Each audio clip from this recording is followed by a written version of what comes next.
আচ্ছা, বলো কালকে কেমন লাগলো? আমাকে তো খুবই ভালো লেগেছে, ঠিক আছে। মানে শুধু আমার পছন্দ না, ইভেন মানে বাড়ির লোক থেকে, রিলেটিভস থেকে এদেরও পছন্দ।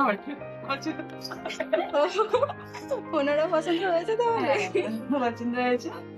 তাই আমি চাই যে রিসেপশনটাও তুমি তোমার মনের মতো করে রিসেপশনে যেমন লুক দিয়েছে তেমন লুক দেবে। যেমন একটু রিসেপশনে যেমন গর্জিয়াস করে, আচ্ছা, যেটা তোমার মনে হয় যে এটা দিলে ভালো লাগছে কালকের মতো, আর রিসেপশনে যেমন লুক হয় তুমি তেমন দেবে। ওকে, ঠিক আছে, চলো দেখি কতটা কি আজকে মনের মতন করতে পারি। তোমরা তো শুনেই নিলে আমার এই রিসেপশন ব্রাইডের তার ব্রাইডাল লুকটা কতটা পছন্দ হয়েছে। বিশেষ করে ওনার হাজব্যান্ডের কথা উনি বললেন এই কারণ ওনার হাজব্যান্ড যিনি আছেন উনি একদমই মেকআপ পছন্দ করেন না। তো ফাইনালি আমিও একটু টেন্স ছিলাম যে ওনার হাজব্যান্ডের কেমন লাগবে। তো ফাইনালি ওনারও অনেক ভালো লেগেছে, আর এটা তোমাদেরও অনেক ভালো লেগেছে আমার এই রিসেপশনের লুকটাকে, তোমরাও অনেক ভালোবাসা দিয়েছো। তাই ভাবলাম এই লুকটা তোমাদের সাথে কিছু টিউটোরিয়ালটা শেয়ার করি, আর তার সাথে সাথে কিছু বাস্তব কথাও শেয়ার করি তোমাদের সাথে।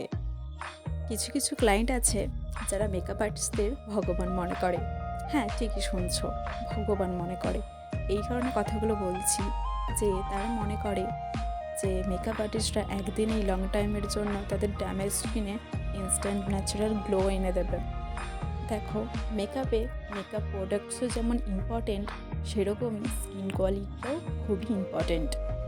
যার যার স্কিন কোয়ালিটি ভালো তার মুখে এমনি মেকআপ গ্লো করবে, কিন্তু সেই সেম প্রোডাক্ট দিয়েই যদি আমি কোনো ড্যামেজ স্কিনে মেকআপ করি বা তার স্কিন সেভাবে প্রিপারেশন করা নেই, তো সেক্ষেত্রে কিন্তু সেরকম গ্লো প্রোভাইড করবে না। হ্যাঁ, হয়তো 19-20 হতে পারে, বাট পুরো সেম সেরকমটা হবে না কখনোই। তাই যেদিন থেকেই কোনো ক্লায়েন্ট আমাকে বুক করে তার আমি স্কিন টাইপ জেনে নিই, আর অবশ্যই তাকে বেশি পর্যাপ্ত পরিমাণে জল খেতে বলি এবং তার স্কিনটাই ন্যাচারাল ট্রিটমেন্ট করতে বলি। অনেকেই এমন হয় করে না বা হয়তো করে উঠতে পারে না, তাই তাদের ক্ষেত্রেই বলি যে কোনো গ্লোয়িং স্কিন টাইপ দেখিয়ে সেরকমই একদম সেম টু সেম নিজের স্কিনে চাওয়াটাও তাদের কাম্য না।